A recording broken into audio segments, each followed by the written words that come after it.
ఉద్రిక్తతలు ఉత్కంఠగా సాగిన పులివెందుల ఒంటిమిట్ట జెడ్పీటీసీ ఉప ఎన్నిక ఓట్ల కౌంటింగ్ కి సర్వం సిద్ధమైంది. రేపు మధ్యాహ్నం కల్లా ఈ ప్రక్రియ పూర్తి కాబోతుందని అధికారులు తెలిపారు.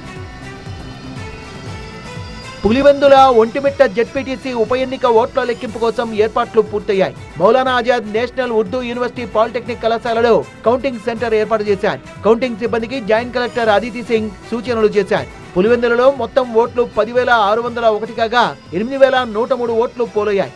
ఒంటిమిట్టలో మొత్తం 24,606 ఓట్లుండగా 20,681 ఓట్లు పోలయ్యాయి. కౌంటింగ్ విధుల్లో 30 మంది సూపర్వైజర్లు, 60 మంది కౌంటింగ్ అసిస్టెంట్లు, 3 అసిస్టెంట్ స్టాటిస్టికల్ అధికారులు ఉంటారని తెలిపారు ZP CEO Obulamma. Pulivendula ZPTC స్థానానికి 10 టేబుళ్లు ఏర్పాటు చేశామని ఒక్క రౌండ్లో లెక్కింపు పూర్తవుతుందని తెలిపారు.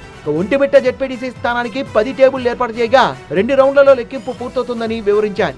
పులివెందుల ఒంటిమిట్ట జెడ్పీటీసీ స్థానాలకు వేరువేరుగా లెక్కింపు ఉంటుందని, మధ్యాహ్నానికల్లా ఓట్ల లెక్కింపు ప్రక్రియ పూర్తవుతుందని తెలిపారు. పులివెందుల అండ్ ఒంటిమిట్ట జెడ్పీటీసీకి సంబంధించి 14వ తేదీ ఎన్నికల కౌంటింగ్ జరగబోతోంది. కౌంటింగ్ సంబంధించి ఒంటిమిట్టకు సంబంధించి 10 టేబుళ్ళు అరేంజ్ చేసినాము. అదేవిధంగా పులివెందులకు సంబంధించి 10 టేబుళ్ళు అరేంజ్ చేసినాము. ఒంటిమిట్టకు సంబంధించి 20,600 ఓట్లు మాత్రమే పోలైనాయి కాబట్టి 2 రౌండ్లో ఒంటిమిట్టకు సంబంధించిన కౌంటింగ్ పూర్తవుతుంది.